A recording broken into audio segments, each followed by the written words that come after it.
You have every gift, every talent that you need to live this life.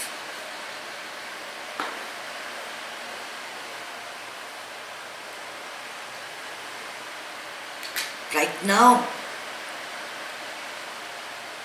for what your purpose is, you've got all the equipment, all the software. It's all there. So why does one feel a sense of lack? Because you're trying to run someone else's race.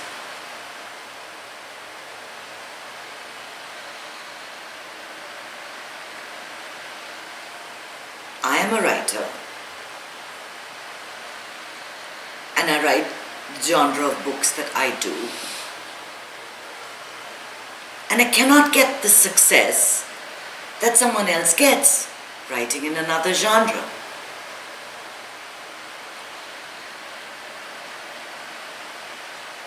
Many times people tell me, my critics tell me, your language is too simple. But it's my language. It's what flows out of me. And that's the book I write. We always want to be like someone else. We have a hero or a mentor who we look up to.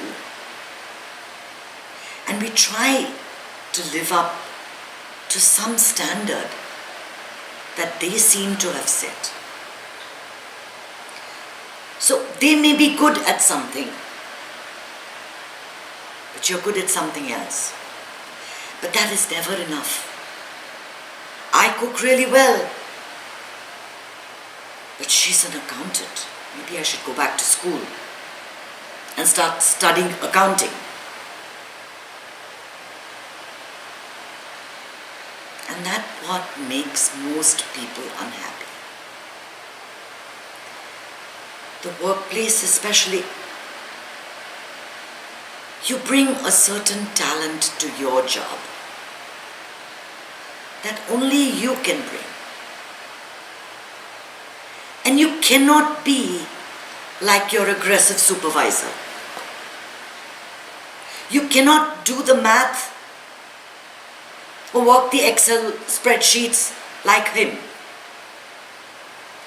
But you can be extremely kind to your patients or to your students. And that is a very special quality that you have as part of your own race.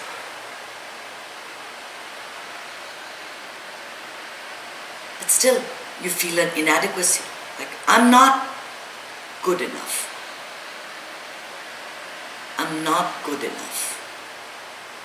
She's the better one. She's the bigger one. He's the stronger one.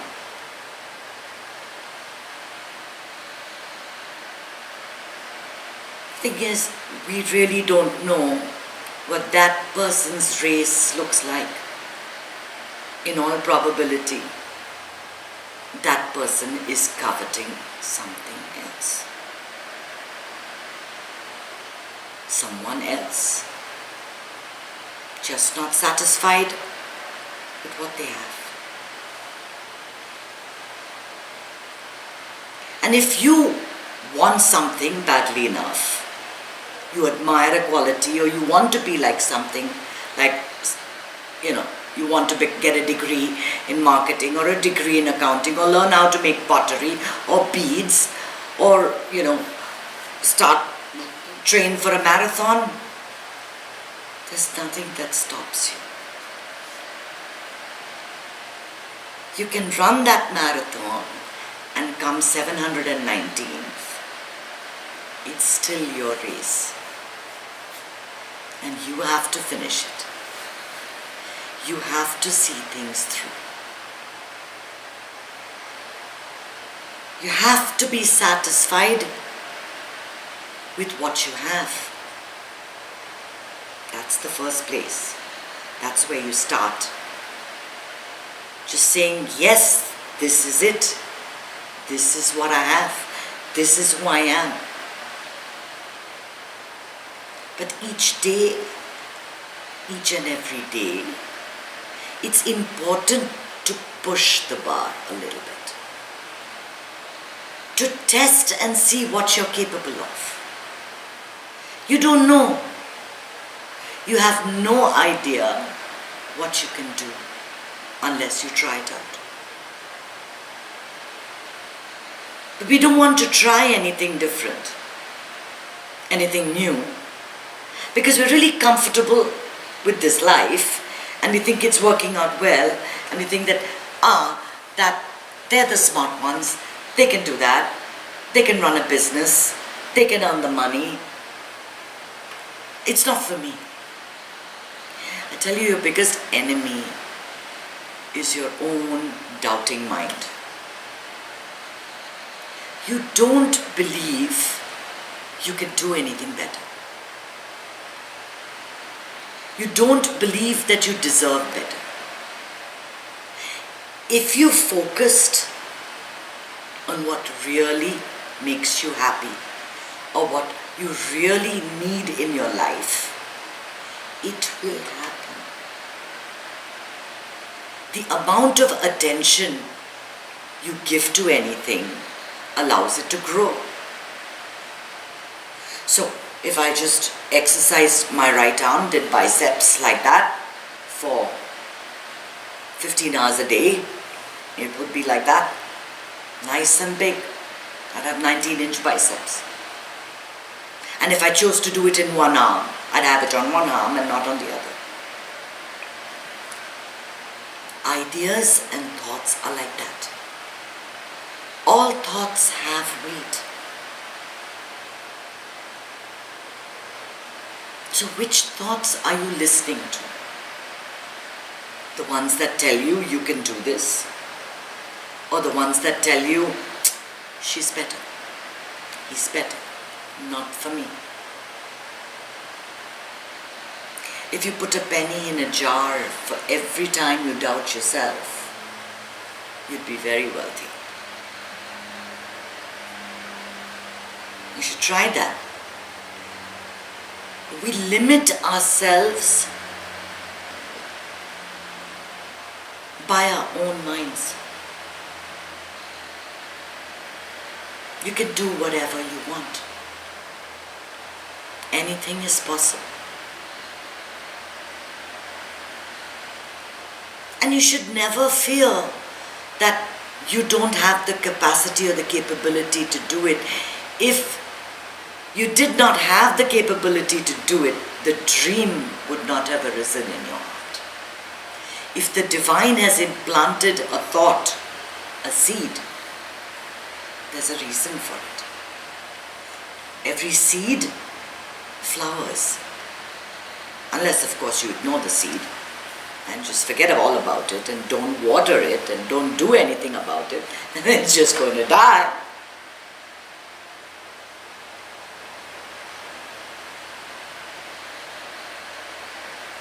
I always felt I would never amount to anything. For many years. Tried my hand at this, didn't work. Tried my hand at that, didn't work. Now when I look back, I was not persistent enough. And that was not the real dream. Perhaps that's why it fell by the wayside. And it took 48 years of living for me to realize what I was supposed to do. And your destiny makes things happen. Just like the story I was telling you about how I started this. It was not I never thought that I can never tell anyone to do anything, that my words have any strength. I was always the quiet one, the one no one paid attention to in the class. The one with two little pigtails who sat at the back and did my work seriously. Didn't talk very much. Sat with my nose in my books. In family conversations, nobody heard my voice. Nobody did. I never thought I would amount to anything. If I had not started meditation, I would only be listening to that negative mind. And if you think about it, I have no more wealth than I had 12 years ago. I have no more fame than I had 12 years ago. But I have this tremendous sense that I'm doing what God made me do, what the divine put me on this earth to do. I'm running my race.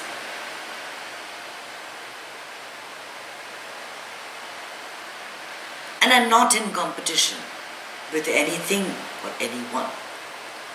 I want to live up to the highest standards for myself.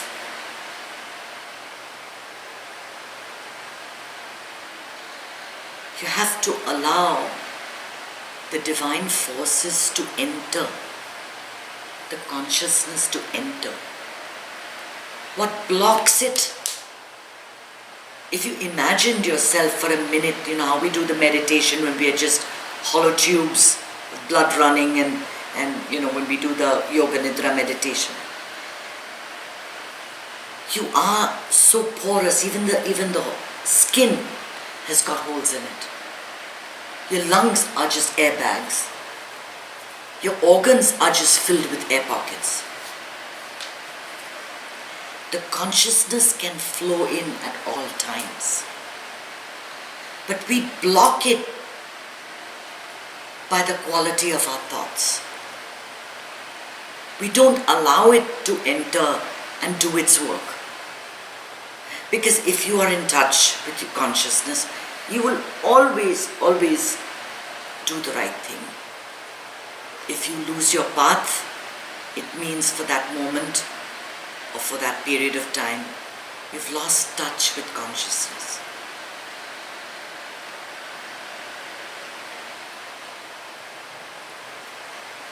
Don't be afraid to test the waters. Don't be afraid at all to test the waters. There is one part, that is your destiny, right, of events happening. But you have to have put in all the effort. Without self-effort, nothing happens. You have what it takes. You have the ability. I mean, I typed for the first 3 years when I started writing, 2 years, I typed with 2 fingers. Who would think that I would learn to type, 5 pages in 2 hours and then be able to edit, learn how to use Microsoft Word, and then learn how to, go onto these crazy sites and learn how to convert your book into a PDF, put it on the Kindle, which uses a different language. And then this started. Then I had to learn how to use videos and how to edit videos. I always thought I was not good at all of that. But see, if you don't try it, you don't succeed. Now, you know how much fun I'm having with the little socials that I send you every week. Just making them, thinking of ideas, getting the picture, putting in the image. It gives me so much pleasure. No, it doesn't give me $1. It doesn't make me wealthy in any way. But I don't know how many people are reading it. Maybe 1, maybe 10, maybe 100. But on my part, this is my race. This is the job I have. To just nudge people, force people. Come on, meditate, meditate, meditate. Get on the path. Be happy. Be at peace. That's for me. Now, as I'm talking, each one of you is thinking about what they like and what they can do and what are the possibilities in their life. It's different for each one of you. We have different talents, different aptitudes, a different mindset, a different brain wiring. And there's so much that you can do. So much. One lifetime's not enough. One lifetime is certainly not enough. Stop sitting around and criticizing yourself and belittling yourself. Be kind to yourself. Like Ellen says, right, in the end of her show, be kind to one another. I'm saying be kind to yourself. And go and reach for the stars.